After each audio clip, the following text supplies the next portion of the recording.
Hello दोस्तों, आपका एक बार फिर से क्लास में स्वागत है। आज मैं क्लास 10th विज्ञान का अध्याय 1 लेकर आ गया हूं और पूरा लास्ट तक वीडियो देखिएगा। अध्याय 1 मैं आधे से ज़्यादा खत्म कर दूंगा। एक वीडियो आपको और मिलेगा, पूरा एक पूर्ण रूप से अध्याय 1 खत्म हो जाएगा। तो आप लास्ट तक जरूर वीडियो देखिएगा, जरूर समझ में आएगा। बहुत ही अच्छी तरीके से समझाने वाला हूँ। तो चैनल पर फर्स्ट जरूर subscribe and press the bell icon और ज़्यादा से ज़्यादा इसे शेयर करो, जिससे कि और लोगों को फ़ायदा हो सके। मैं जिस प्रकार से आपके लिए इतना मेहनत कर रहा हूँ, तो आपको भी इतना कर दो कि ग्रुप में अपने शेयर करो और ज़्यादा से ज़्यादा। स्टार्ट करता हूँ अध्याय 1, प्रकाश का परावर्तन तथा अपवर्तन। बिल्कुल बेसिक से अंत तक पहुँचाऊँगा, बिल्कुल स्टार्टिंग से अंत तक पहुँचाऊँगा। आप लास्ट तक वीडियो देखते रहिएगा और हर एक टॉपिक, हर एक हेडिंग बिल्कुल बारीकी के साथ, और जो इम्पोर्टेंट रहेगा उसको बताया जाएगा कि ये इम्पोर्टेंट है। और आपका टेस्ट का भी सीरीज स्टार्ट करने वाला हूं मैं। तो टेस्ट के लिए भी तैयार हो जाओ और फटाफट आपकी तैयारी के लिए जितना कर रहा हूं कोशिश, उतना आपको भी तैयारी कर के लिए अपने कोशिश करना है। बहुत ही अच्छी तरीके से आपको पढ़ाने वाला हूं मैं। बस सिर्फ आपको यही करना है, वीडियो को ज़्यादा से ज़्यादा शेयर करना है, जिससे कि आपको हर एक वीडियो का नोटिफिकेशन, चैनल को सब्सक्राइब जरूर करके रखिएगा, जिससे कि हर एक नोटिफिकेशन आप तक सबसे पहले पहुंचे। मैं स्टार्ट करता हूं देरी ना करते हुए। फटाक से सबसे पहला हेडिंग है प्रकाश का परावर्तन। जब प्रकाश किसी चिकने तल पर आपतित होता है, क्या होता है? चिकने तल पर आपतित होता है तो माध्यम का अधिकांश भाग उसी माध्यम में वापस लौट जाता है। प्रकाश के चिकने तल से टकराकर लौटने की प्रक्रिया को प्रकाश का परावर्तन कहते हैं। यदि अभी तक आपने कुछ भी नहीं पढ़ा तो आज से ही पढ़ना शुरू करो। मैं आज से पढ़ाई कराऊंगा ना। देखिए फिर से, जब कोई प्रकाश किरण मान लेते हैं आता है, जैसे यहाँ पर डायग्राम में बना रखा हूँ पहले से, ये आई हो गया और ये आर हो गया। जैसे कोई प्रकाश की किरण आई, आपको सही से बनाना है डायग्राम, में जल्दी बना लिया था। जब कोई प्रकाश की किरण आई किसी चिकने तल से वापस लौट गई, इसी घटना को क्या कहते हैं? प्रकाश का परावर्तन कहते हैं। फिर से देखो, जब कोई प्रकाश की किरण आई और वापस लौट गई, इसी को क्या कहते हैं? प्रकाश का परावर्तन कहते हैं। समझ में आया ना? अब एक बार फिर से पढ़ लो। देखिए, रटना नहीं, आपको समझना है। इस चैनल पर रटाया नहीं जाता, समझाया जाता है। तो जब प्रकाश किसी चिकने तल पर आपतित होता है तो प्रकाश का अधिकांश भाग उसी माध्यम में वापस लौट जाता है, और इस प्रकार के चिकने तल से टकराकर लौटने की प्रक्रिया को प्रकाश का परावर्तन कहते हैं। अब इसके नियम भी थोड़ा देख लीजिए परावर्तन के, ठीक है ना? नियम है आपतित किरण, आपतन बिंदु पर अभिलंब और परावर्तित किरण, तीनों। देखिए, आपतित किरण, आपतित किरण, ये आपतन बिंदु है ना, आपतित किरण आपतन बिंदु पर अभिलंब, अभिलंब है ये अभिलंब है, और ये परावर्तित किरण, तीनों एक ही पर तल पर होते हैं। किस बिंदु पर होते हैं? आपतन बिंदु पर होते हैं। यही चीज मैं लिखा हूं कि आपतित किरण आपतन बिंदु पर अभिलंब और परावर्तित किरण तीनों एक ही तल में होते हैं। दूसरा नियम क्या है? आपतन कोण परावर्तन कोण के बराबर होता है। क्या होता है बराबर? आपतन कोण परावर्तन कोण के बराबर होता है। ये प्रकाश के परावर्तन का नियम है। अब नेक्स्ट हेडिंग की तरफ बढ़ते हैं। अब पूर्णांतरिक परावर्तन। पूर्णांतरिक परावर्तन 2012, 16, 18, 19, 20, मतलब बहुत इंपॉर्टेंट, वेरी वेरी इंपॉर्टेंट है। तो आपके एग्जाम में ज़्यादा से ज़्यादा चांसेस बनते हैं पूर्णांतरिक परावर्तन पूछने का। तो अभी से, और जो मैं बारीकी से समझाऊंगा, इसे अच्छे से समझिएगा, डायग्राम बनाइएगा, यानी कि फिगर बनाइएगा ऐसे, और लिखिएगा कॉपी में, नोट्स बनाते चलिएगा, जिससे कि आपको कोई बाद में प्रॉब्लम ना हो। वैसे भी मैं नोट्स प्रोवाइड करने वाला हूँ, इसका ऑफर जल्द ही आपको सुनाई देगा कि कैसे क्या रहेगा, क्या उसका रहेगा दाम, रहेगा क्या वैल्यू है उसका, और क्या वही नोट्स पढ़कर मैं ला सकता हूँ 90+। तो मैं ये सब अलग वीडियो बनाऊँ। चलिए, पूर्णांतरिक परिवर्तन यहाँ पर मान लेते हैं, ये सघन माध्यम हो गया, और ये पूरा इतना सघन माध्यम हो गया, और ये पूरा विरल माध्यम हो गया। ठीक, तो सघन माध्यम में इधर कांच, तो इधर वायु रहेगा विरल माध्यम में। तो देखिए, जब कोई प्रकाश की किरण सघन माध्यम से, जैसे देखिए, सघन माध्यम से विरल माध्यम में जाती है तो अपवर्तित किरण विलंब से दूर हट जाती है। क्या? यह विलंब से दूर हट गई, हट गई ना दूर। तो वही कहा है, जब प्रकाश की किरण सघन माध्यम से विरल माध्यम में जाती है तो अपवर्तित किरण विलंब से दूर हट जाती है। यदि आपतन कोणाई का मान धीरे धीरे बढ़ाएं तो अपवर्तन कोण आर का मान धीरे धीरे बढ़ता है। सघन माध्यम में से आपतित किरण के उसी माध्यम में परावर्तित होने की इस घटना को पूर्ण आंतरिक परिवर्तन कहते हैं। समझ में आया ना? पूर्ण आंतरिक परिवर्तन क्या होता है? जब आई का मान बढ़ाएंगे, सिंपल सी बात है, देखिए जब आई का मान बढ़ाएंगे तो आर का मान अपने आप ऑटोमेटिक बढ़ेगा। इसमें यही लिखा गया है, जब कोई प्रकाश की किरण सघन माध्यम से विरल माध्यम में जाएगी तो अपवर्तित किरण अभिलंब से दूर हट जाती है। यही आपतन कोण आई का मान धीरे धीरे, देखिए धीरे धीरे बढ़ाए तो अपवर्तन कोण आर का मान बढ़ता है। तो सघन माध्यम से अपवर्तित किरण के उसी माध्यम में परावर्तित होने की इस घटना को पूर्ण आंतरिक परावर्तन कहते हैं। समझ में आ गया होगा? अब पूर्ण आंतरिक परावर्तन की शर्तें देख लीजिए। आपतन कोण क्रांतिक कोण से अधिक होना चाहिए। क्या होना चाहिए? आपतन कोण जो है वह क्रांतिक कोण से अधिक होना चाहिए। और दूसरा नियम है, प्रकाश सघन माध्यम से विरल माध्यम की ओर जाना चाहिए। किस माध्यम से? सघन माध्यम से विरल माध्यम में जाना चाहिए, यानी कि कांच की तरफ से वायु की तरफ जो है प्रकाश की किरण लगातार जाना चाहिए। समझ में आया ना?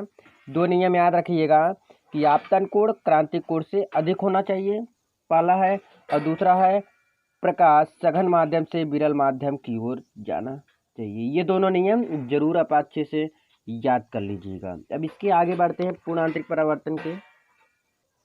अब अगला हेडिंग है जो कि बहुत इंपॉर्टेंट है। यदि आपको अभी तक समझ में आया है जरूर अभी लाइक कर दे, क्योंकि आपको आगे भी समझ में आने वाला है। बहुत ही अच्छी तरीके से समझाऊंगा, बहुत ही बारीकियां से समझाऊंगा। यदि आ रहा है समझ में और इसी तरह का आपको वीडियो इतना बड़ा बड़ा चाहिए तो कमेंट जरूर करिएगा।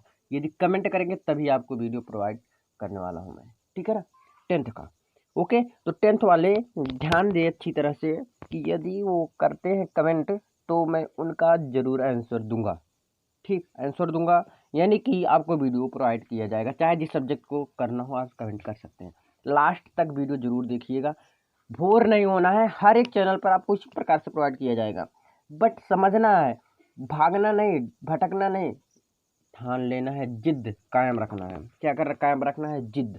चलिए स्टार्ट करते हैं रेगिस्तान में होने वाले मरीज का। मैं इंपॉर्टेंट ज़्यादा बताता हूँ, ठीक?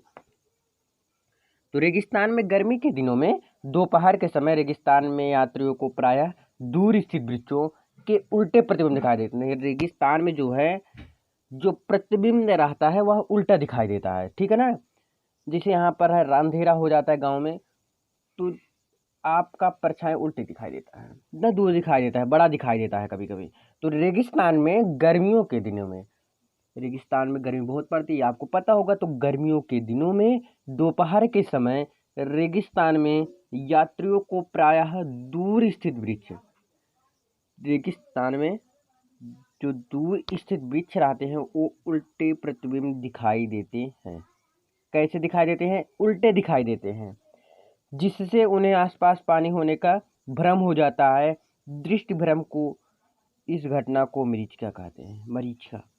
समझ में आया ना? एक बार फिर से देखते हैं, बिल्कुल बारीकी समझेंगे। रेगिस्तान में गर्मी के दिनों में दोपहर के समय रेगिस्तान को प्रायः दूर स्थित वृक्ष के उल्टे प्रतिबिंब दिखाई देते हैं। गर्मी रेगिस्तान में बहुत पड़ता है, ठीक है ना? जिससे उन्हें आसपास होने का भ्रम हो जाता है। तो दृष्टि भ्रम को, इसी घटना को क्या कहते हैं? जैसे यहाँ पर हुआ। अब एक हेडिंग और आप अपनी तरफ से बना सकते हैं। जैसे ये बालू हुआ, रेत जिसको कहते हैं ना, ये रेत हुआ, ध्यान से समझिएगा। ये रेत हुआ तो ऊपर क्या रहेगा? विरल रहेगा, सिंपल सी बात है। और नीचे क्या रहेगा? सघन रहेगा। और जो ऊपर रहेगा, जो विरल रहेगा, वो ज़्यादा गर्म रहेगा। अभी कुछ भी सामान आता है, जैसे मान लेते हैं हम, कुछ भी सपोज दैट मान लेते हैं, तो ऊपर वह गर्म रहेगा, नीचे ठंडा रहेगा। मतलब ठंडा भी नहीं रहेगा बल्कि हल्का कम गर्म रहेगा ऊपर के हिसाब से। जिसे ऊपर का अगर डिपेंड करें तो ऊपर ज़्यादा गर्म रहेगा और नीचे कम गर्म रहता है। जैसे मान लेते हैं रेगिस्तान में, ऐसे भी बना के आप लिख सकते हैं। रेगिस्तान में रेत के समय, सॉरी दोपहर के समय में, रेगिस्तान में दोपहर के समय में रेत, ऊपर वाली रेत बहुत ज़्यादा गर्म हो जाता है, विरल माध्यम में गर्म हो जाता है, सघन माध्यम में बल्कि कुछ विरल माध्यम के अकॉर्डिंग कुछ कम गर्म रहता है। तो यही है रेगिस्तान में होने वाले मृच का। अब अगला हेडिंग देखेंगे, स्नेल का नियम। वेरी वेरी इंपॉर्टेंट है दोनों हेडिंग, वो भी हेडिंग बहुत इंपॉर्टेंट है। स्नेल का नियम तो और भी इंपॉर्टेंट है। चलिए इसको देख लेते हैं। आपतन कोण, अपवर्तन कोण। आई क्या होता है, आपतन कोण होता है, और आर क्या होता है, अपवर्तन कोण होता है। तो आपतन कोण कीजिए, यानी कि आपतन कोण कीजिए और अपवर्तन कोण कीजिए के अनुपात एक नियतांक होता है। क्या, आपतन कोण कीजिए तथा अपवर्तन कोण कीजिए का अनुपात एक नियतांक होता है। तो पहले माध्यम के सापेक्ष, पहले माध्यम के सापेक्ष, यानी कि पहले माध्यम के सापेक्ष दूसरे माध्यम का अपवर्तनांक, फिर समझिए, पहले माध्यम के सापेक्ष दूसरे माध्यम का अपवर्तनांक कहते हैं, दूसरे माध्यम का अपवर्तनांक कहते हैं, पहले माध्यम के सापेक्ष दूसरे माध्यम का अपवर्तनांक कहते हैं। अब जैसे इसका फॉर्मूला है, बहुत इंपॉर्टेंट फॉर्मूला है, 1n2 is equal to sine i upon sine r, यानी कि आपतन कोण कीजिए और अपवर्तन कोण कीजिए, क्या होता है, एक नियतांक होता है। तो पहले माध्यम के सापेक्ष दूसरे माध्यम का अपवर्तनांक एक नियतांक होता है। आई क्या होता है, आई आपतन कोण है और आर अपवर्तन कोण है। आर क्या है, अपवर्तन कोण, आई आपतन कोण है और आर अपवर्तन कोण है। ये बहुत इंपॉर्टेंट है, जरूर पढ़िएगा, ठीक है ना। अब आगे देखिए अगला हेडिंग, अगला हेडिंग जो है क्रांतिक कोण। क्रांतिक कोण किसे कहते हैं, तो सघन माध्यम में बना वह आपतन कोण जिसका विरल माध्यम में संगत अपवर्तन कोण 90 अंश होता है, उसे क्या कहते हैं, क्रांतिक कोण कहते हैं। n बराबर 1/sin c, जरूर फार्मूला याद कीजिएगा, एक न्यूमेरिकल इससे मैं दूंगा, याद रखिएगा, क्रांतिक कोण से एक न्यूमेरिकल मैं दूंगा आपको, और इसको करना पड़ेगा आपको ही, बहुत इंपॉर्टेंट है, बहुत ज़्यादा इंपॉर्टेंट है, ठीक। तो सघन माध्यम में बना वह आपतन कोण जिसका विरल माध्यम में संगत अपवर्तन कोण 90 अंश होता है, ठीक है ना। तो n बराबर 1/sin c।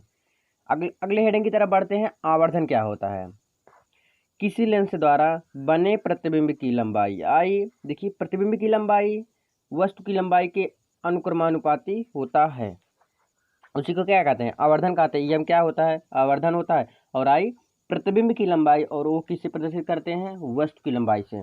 क्या हुआ, किसी लेंस द्वारा बने प्रतिबिंब की लंबाई तथा वस्तु की लंबाई के अनुपात को प्रतिबिंब का आवर्धन कहते हैं।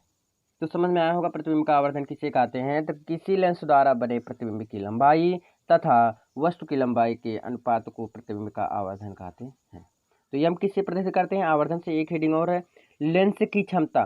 क्या है, लेंस की क्षमता, तो किसी लेंस में प्रकाश की किरणों को उसके मार्ग से मोड़ने की क्षमता, जैसे कोई प्रकाश से जा रहा है तो उसके मार्ग से मोड़ने की जो क्षमता होती है, कैपेसिटी होती है, उसे लेंस की क्षमता कहते हैं। तो क्षमता जान लीजिए, पावर है इसके पास, शक्ति इसके पास, ठीक है। तो लेंस की क्षमता से समझिए, कोई जरूरी नहीं, रटना नहीं, आपको समझना है, इस चैनल पे आपको समझना है, रटना नहीं है। तो किसी लेंस में प्रकाश की किरणों को उनके मार्ग से मोड़ने की जो क्षमता होती है, उसे क्या कहते हैं, लेंस की क्षमता कहते हैं। तो लेंस की क्षमता, मुझे उम्मीद है आपको समझ में आया होगा कि किसी लेंस में प्रकाश की किरणें को उनके मार्ग से मोड़ने की जो क्षमता होती है, उसे क्या कहते हैं, लेंस की क्षमता कहते हैं। और इसका जो मात्रक होता है, क्या होता है, डायोप्टर होता है। क्या होता है इसका मात्रक, इसका मात्रक डायोप्टर है, और P बराबर 100/F है। ये क्या है, F है। डायोप्टर, ध्यान दीजिएगा, इसका मात्रक 1 नंबर में पूछता है, याद रखिए, इसका मात्रक क्या होता है, डायोप्टर होता है। P क्या हो गया, लेंस की क्षमता हो गया, F फोकस दूरी, और 100 रहेगा ही, ठीक है ना। ये देखिए, आगे देखिए, फिर देखिए, इसमें बस यहीं तक बताऊंगा, फिर अगला पार्ट जो नेक्स्ट पार्ट आने वाला है उसमें सारा मैं कवर करने वाला हूँ। फिर एक और वीडियो उठाऊंगा, उसमें सिर्फ न्यूमेरिकल रहेगा। न्यूमेरिकल मतलब समझ रहे हैं ना, क्वेश्चन आंसर रहेगा, उसमें सिर्फ क्वेश्चन आंसर रहेगा, सॉल्व करना पड़ेगा जो क्वेश्चन रहेगा, और उसको आपको भी सोल्व करना पड़ेगा मेरे साथ साथ में, क्योंकि मैं आपको अपने साथ में लेकर चलूँगा, साथ में पढ़ाऊँगा, और ज़रूर समझ में आएगा। तो यदि आपको यहाँ तक समझ में आया है तो ज़रूर कमेंट करिए, लाइक करिए और शेयर करिए। ज़्यादा से ज़्यादा शेयर करेंगे तो आपको और भी वीडियो मैं प्रोवाइड करूँगा, ठीक है ना। तो जो हेडिंग आपको मैं बता चुका हूँ, इतना हेडिंग नहीं पढ़ रहे हैं, नहीं याद हुआ है, नहीं समझ में आया है, तो कमेंट करिएगा। इसके लिए भी आप कमेंट कर सकते हैं कि मुझे ये वाला हेडिंग नहीं आया, जिससे कि मैं अगले वीडियो में उसको भी ऐड करके आपको बताऊं, ठीक है ना। तो धन्यवाद, मिलते हैं नेक्स्ट वीडियो। वीडियो कैसा लगा लाइक शेयर कमेंट करके ज़रूर बताएं, धन्यवाद।